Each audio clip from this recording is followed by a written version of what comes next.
ISL Kerala ബ്ലാസ്റ്റേഴ്സിന് ഇന്ന് അവസാന ഹോം മത്സരം. ഇന്ന് രാത്രി 7:30 മണിക്ക് കലൂർ ജവഹർലാൽ നെഹ്റു സ്റ്റേഡിയത്തിൽ നടക്കുന്ന മത്സരത്തിൽ മുംബൈ സിറ്റി FC ആണ് എതിരാളികൾ. സ്പോർട്സ് ഡെസ്കിൽ നിന്ന് അനിൽ വാസുദേവ് ചേരുന്നു. അനിൽ പറയൂ. Good morning.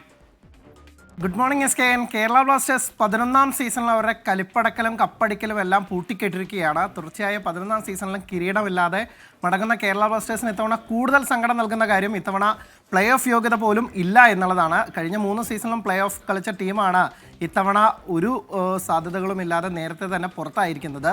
ഇനി സാധ്യതയുള്ള ഒരേ ഒരു ടീം മുംബൈ സിറ്റിയാണ്. ബാക്കി 5 ടീമുകളും ഈ ടോപ്പ് 6ലെ സ്ഥാനം, പ്ലേ ഓഫ് സ്ഥാനം ഉറപ്പിച്ചു കഴിഞ്ഞു. എതിരായി വരുന്ന മുംബൈ സിറ്റിക്കാണ് ഇനി ഒറ്റ പോയിന്റ് നേടിയാൽ അവർക്ക് പ്ലേ ഓഫ് ഉറപ്പിക്കാം. അപ്പോൾ കേരള ബ്ലാസ്റ്റേഴ്സിനെ സംബന്ധിച്ചിടത്തോളം ഇനി 2 മത്സരങ്ങൾ അവശേഷിക്കുന്നു. അതിൽ ജയിച്ച് നാണക്കേട് അല്പമെങ്കിലും കുറയ്ക്കാനാണ് ഇറങ്ങുന്നത്. ഈ സീസണിൽ എല്ലാം കൊണ്ടും കേരള ബ്ലാസ്റ്റേഴ്സിന് മറക്കാൻ ആഗ്രഹിക്കുന്ന ഒരു സീസണാണ്. കൂട്ടത്തോൽവികൾ, കോച്ചിനെ പുറത്താക്കൽ, ആരാധകരുമായുള്ള പ്രതിഷേധം, ഗാലറി ഒഴിച്ചിടൽ തുടങ്ങി ടീമിനെ തമ്മിലടി തുടങ്ങി എല്ലാം കൊണ്ടും മറക്കാൻ ആഗ്രഹിക്കുന്ന ഒരു സീസൺ. അപ്പോൾ കേരള ബ്ലാസ്റ്റേഴ്സിന് ഇനി ഈ നാണക്കേടെല്ലാം മറന്ന് അടുത്ത സീസൺ ഒരുങ്ങണമെങ്കിൽ ഇനിയുള്ള 2 മത്സരങ്ങളിൽ ഇനി ജയിക്കണം.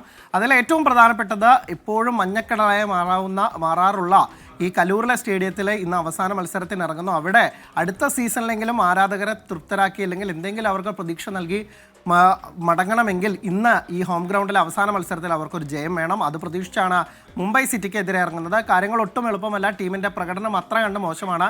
ഇത്തവണ 22 മത്സരങ്ങളിൽ 11ലും തോറ്റ് വെറും 25 പോയിന്റ് മാത്രമാണുള്ളത്. അവസാന മത്സരങ്ങളിലൊക്കെ തന്നെ വലിയ തിരിച്ചടി നേരിട്ടു. അതുകൊണ്ട് തന്നെ മുംബൈ സിറ്റിയെ പോലെ ഒരു കരുത്തുറ്റ ടീമിനെതിരെ വലിയ സാധ്യതകളില്ല. എന്നിരുന്നാൽ പോലും വലിയ പ്രതീക്ഷകൾ വെച്ചുറങ്ങുകയാണ് കോച്ച് പുരുഷോത്തമന് കീഴിലുള്ള ടീം. പ്രത്യേകിച്ച് ഹെസൂസ് ടീമിനെ ഒന്നും ഇത്തവണ അത് കളിക്കാൻ ഇറങ്ങുന്നില്ല. അദ്ദേഹത്തിനൊക്കെ വിശ്രമം നൽകിയിട്ടുണ്ട്. നോവ ടീമിലേക്ക് മടങ്ങി വരുമെന്ന് പ്രതീക്ഷിക്കുന്നു. ഒപ്പം തന്നെ യുവതാരങ്ങൾക്കും അവസരം നൽകിക്കൊണ്ടായിരിക്കും ഇന്ന് കേരള ബ്ലാസ്റ്റേഴ്സ് ഇറങ്ങുക എന്നുള്ളതാണ് പുറത്തു വരുന്ന റിപ്പോർട്ടുകൾ. എന്തായാലും ആരാധകർക്ക് മുന്നിൽ ഈ സീസണിലെ അവസാന മത്സരം കളിക്കാൻ ഇറങ്ങുന്ന കേരള ബ്ലാസ്റ്റേഴ്സ് ജയം തന്നെയാണ് മോഹിച്ചിറങ്ങുന്നത്. നാണക്കേട് മാറ്റുക എന്നുള്ളത് തന്നെയാണ് അവരുടെ പ്രധാന ലക്ഷ്യം. SKN. Okay, thank you Anil Vasudev.